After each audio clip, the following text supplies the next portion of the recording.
ఇప్పుడు ఎన్బిక 111 చేస్తున్నారు. ఉందని చెప్పాడు మొన్న కలిసినప్పుడు. నీకు ఉందలే ఉంది మంచిది చేస్తున్నాం లేరా అన్నాడు. లేవారండి మీరు లేకుండా ఎట్టండి. దురదృష్టం 2-3 సార్లు అవకాశాలు వచ్చినాయి కానీ 3 సార్లు ఈ డేట్లు కొంచెం ఇబ్బంది అయింది. నాకు బాగా నచ్చిన వాళ్ళు ఈ పిల్లోడు సుజిత్ గారు పోతే. అయితే ఇక్కడ మనం చూసుకుంటే ప్రతి ఆర్టిస్ట్కి కూడా సినిమాలు, పెద్ద సినిమాలు చేయాలి, అందరు స్టార్స్తో చేయాలి, అందరు హీరోలు సినిమాలు చేయాలంటది. ఇప్పుడు మీరు చెప్పిన పేర్లన్నీ కూడా మెగా కాంపౌండ్లో అందరు హీరోలతో చేశారు. అది వాస్తవేనా? చిరంజీవి గారితో సినిమాలు పడ్డాయి. చిరంజీవి గారితో చేసేది నా దురదృష్టం. 2-3 సార్లు అవకాశాలు వచ్చినాయి కానీ 3 సార్లు ఈ డేట్లు కొంచెం ఇబ్బంది అయినాయి. అవునా? ఓకే. కళ్యాణ్ బాబుతో చేసినట్టున్నారు కదా ఓజీ చేశాను కానీ అబ్బాయితో మరి ఆయనతో ఒక సీన్ ఉండింది, అది కూడా లేదు దాంట్లో.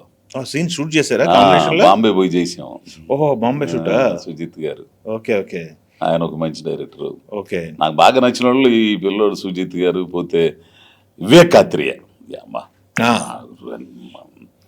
వచ్చేవారు ఎవరు అని ఎంత న్యాచురల్గా వివేక్ కాత్రి దగ్గర ఇంకొక అతను హసీత్ గోలి అని ఒక అతను, గోలి హసీత్ అని ఒక కుర్రోడు ఉంటాడు, రాజరాజ్ చోరా. వీళ్ళు విషయం కల్లోళ్ళు. ఎస్, వివేక్ కాత్రి ఇది కూడా చేసినట్టు. నెక్స్ట్ సినిమా ఇది సరిపోదా శనివారం, నానిగా సినిమా కూడా చేసా. సరిపోదా శనివారంలో విచిత్రమైన క్యారెక్టర్ అదే ఫస్ట్ లోడు నారాయణ పట్వారి, నారాయణ ఇది అది అదొక క్యారెక్టర్. అద్భుతమైన మంచి ఇది అన్నాడు. ఓకే.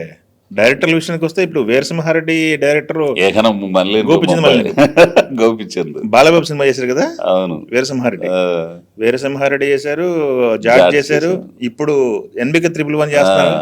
ఉందని చెప్పాడు మొన్న కలిసినప్పుడు. నీకు ఉందలే ఉంది మంచిది చేస్తున్నాం లేరా అన్నాడు. క్యారెక్టర్ చెప్పలేదా? ఏం క్యారెక్టర్ అని చెప్తారు అంటే తర్వాత అప్పటికప్పుడు ఆయన చెప్తాడు. ఇకను మీరు అడగరా?